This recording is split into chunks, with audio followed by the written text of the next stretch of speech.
Hello my friends, welcome. We meet again here in the atrium.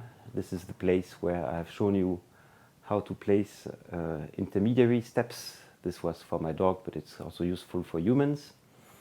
And I'm also wearing today a t-shirt coming from the Brasserie de la Laisse, which is a very nice brewery around the corner.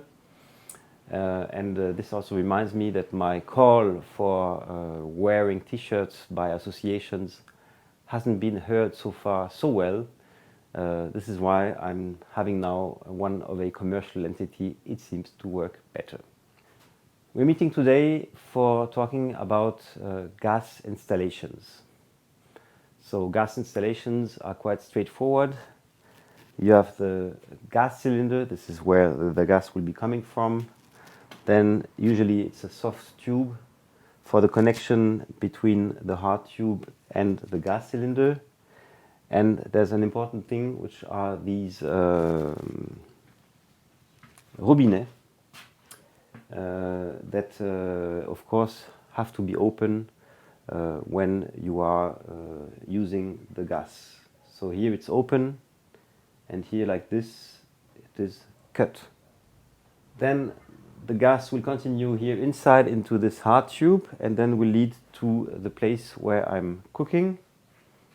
And careful, in my installation here there is also another thing like this just below the place where you're cooking.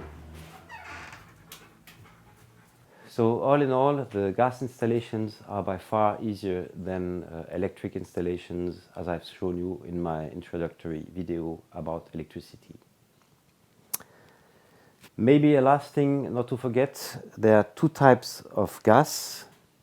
You have on one hand the butane, this is the most common, and on the other hand you have the propane. And what is interesting to learn here is that any kind of gas device is working with both types of gas. The only difference will lie into this détendeur, how we call it in French, and this is the connection between the bottle and the tubes, the gas tubes of the house. So basically you can use both types of gas, nevertheless careful of having the right détendeur. What is the difference between butane and propane? Butane is usually a denser gas, which means that one cylinder will contain more energy than on propane. Nevertheless, the reservation about butane is that it is quite sensitive to a cold temperature, which means that butane may not necessarily work by low temperatures. And by the way, very often the gas cylinders are placed outside the house for security reasons, but this is not an obligation. This is why propane has the advantage of being compatible with cold temperature, whereas butane wouldn't be really working when it's very cold.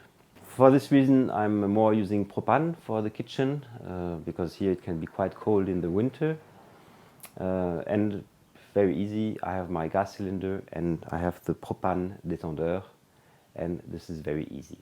I can invite you now only to reach my video for changing a gas cylinder, which is the main common operation.